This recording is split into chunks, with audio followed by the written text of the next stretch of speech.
नाम पर क्या काशी के मोक्ष के द्वार कहे जाने वाले मणिकर्णिका घाट की विरासत और परंपरा को मिटाने की कोशिश की जा रही है?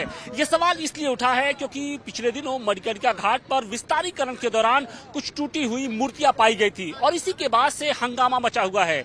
लेकिन सवाल इस बात का है कि इस विस्तारीकरण की आखिर जरूरत क्यों पड़ी है? दरअसल स्थानीय प्रशासन की ओर से मणिकर्णिका घाट से लेकर सिंधिया घाट के बीच में एक तीर्थ कॉरिडोर बनाया जा रहा है, जिसकी जो लागत है वो लगभग 17.5 करोड़ रुपया बताई जा रही है। और इस कॉरिडोर में वो तमाम सुविधाएं मिलेगी जो कहीं ना कहीं सौदा करने वाले लोगों के लिए या फिर जो तीर्थ यात्रियों के लिए बेहद जरूरी है। आमतौर पे अगर आप तस्वीरें देखिए तो ये मणिकर्णिका घाट के सीधे आगे की तस्वीरें हैं।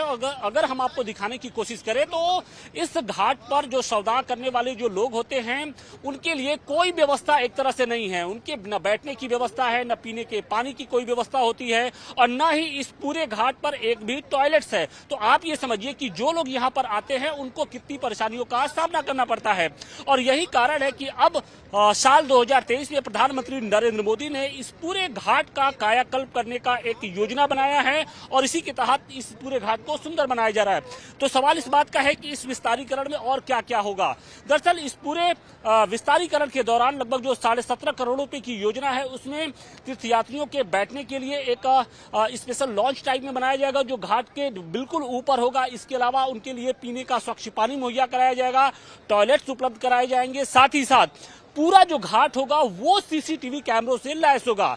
इसके साथ ही जो प्रमुख यहाँ पर मंदिर है जैसे रत्नेश्वर महादेव का मंदिर है, तारकेश्वर महादेव मंदिर है या फिर जो मणिकर्णिका कुंड है, इन सभी को संरक्षित किया जाएगा और एक नया स्वरूप दिया जाएगा। साथ ही साथ देखिए जब बाढ़ का वक्त आता है तो कहीं ना कहीं ये पूरा जो घाट है वो पानी में डूब जाता है, जिसकी वजह से जो सौदा करने वाले जो लोग हैं उनको घरों की छतों पर जाना पड़ता है, यानी घरों की छतों पर चिताएं जलती हैं। लेकिन अब इस तरीके का डिजाइन बनाया जा रहा है ताकि बाढ़ के वक्त भी लोगों को किसी तरीके की परेशानियों का सामना न करना पड़े।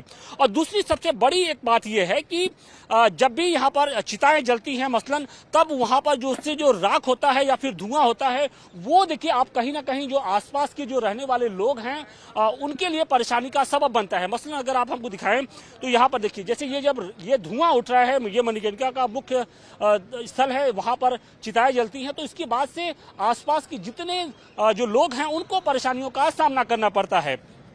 तो अब आधुनिक चिमनियां लगाई जाएंगी ताकि जो धुआं है वो सीधे आसमान पर जाए। दूसरी जो बड़ी वजह बताई जा रही है कि यहाँ पर जब विस्तारीकरण हो रहा है तो वुड प्लाजा बनाया जाएगा, यानी लकड़ियों के लिए विशेष इंतजाम किए जाएंगे। अगर अभी हम आपको दिखाएं तो यहाँ पर घाट पर जैसे तैसे बेतरतीब तरीके से लकड़ियों का जो टाल है वो आपको दिखाई पड़ेगा। मनमाने तरीके से लकड़ियों को बेचा जाता है। जो बाहर से आने वाले जो लोग होते हैं उनको भारी मुश्किलों का सामना करना पड़ता है। लेकिन सरकार की ओर से जब वुड प्लाजा बना दिया जाएगा तब कहीं ना कहीं वो लकड़ियों के जो दाम होंगे वो वाजिब कीमत पर मिलेंगे, उनको लेकर किसी तरीके की कोई मनमानी नहीं होगी। तो सवाल इसी बात का है कि अगर परंपरा के नाम पर, अगर विकास के नाम पर कुछ चीजों को तोड़ा जा रहा है तो वो एक नए बदलाव की ओर जा रहा है। और यही कारण है कि सरकार ने साफ तौर पे कह दिया है कि विस्तारीकरण की जो योजना है आगे जारी रहेगी। हालांकि जो मूर्तियां यहां से निकली हैं उनको संरक्षित किया जा रहा है। मसलन अहिल्याबाई होलकर की जिन मूर्तियों की बात की जा रही है, सरकार की ओर से साफ कह दिया गया है कि उन मूर्तियों को बाकायदे संरक्षित किया जाएगा।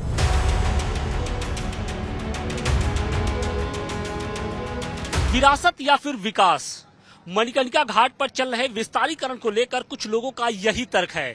कुछ लोग ये कह रहे हैं कि नहीं, मणिकर्णिका घाट का विकास होना जरूरी है, वहां पर सुविधाओं का जो टोटा रहता है उसको खत्म करना अब जरूरी हो गया है।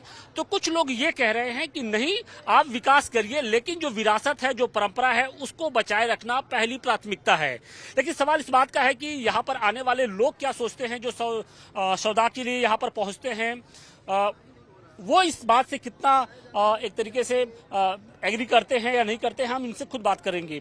सर क्या नाम है आपका? सुरेश मौर्य सर। सुरेश भाई आप कहाँ के रहने वाले हैं? बनारस से काशी के ही रहने वाले हैं। तब तो आप ये मणिकर्णिका घाट पर आते ही रहते होंगे। जी जी। आपको लगता है कि नहीं इस घाट का विस्तार होना जरूरी है, या फिर आपको ये लगता है कि नहीं जिस तरीके से मंदिरों को तोड़ा गया, मूर्तियों को तोड़ा गया, उसको बचाए रखना ज्यादा जरूरी था। नहीं, देखिए, काशी की संस्कृति है तो इसलिए मूर्तियों को बचाना बहुत अनिवार्य है, क्योंकि तमाम चीज़ें तोड़ी जा रही हैं तो कहीं न कहीं हमारे काशी का कहीं न कहीं दिक्कतें आ रही हैं तमाम तरीके से। तो काशी के विकास को बचाए रखने के लिए, जीर्णोद्धार के लिए मूर्तियों का रहना बहुत ज़रूरी है जी। लेकिन कुछ लोग ये कह रहे हैं कि जो यहाँ पर आते हैं, लोग आते हैं, उनको भारी परेशानियों का सामना करना पड़ता है। जैसे हम और आप अभी देखिए, यहाँ पर कोई बैठने की व्यवस्था नहीं है, घाट की सीढ़ियों पर जैसे तैसे बैठे हैं।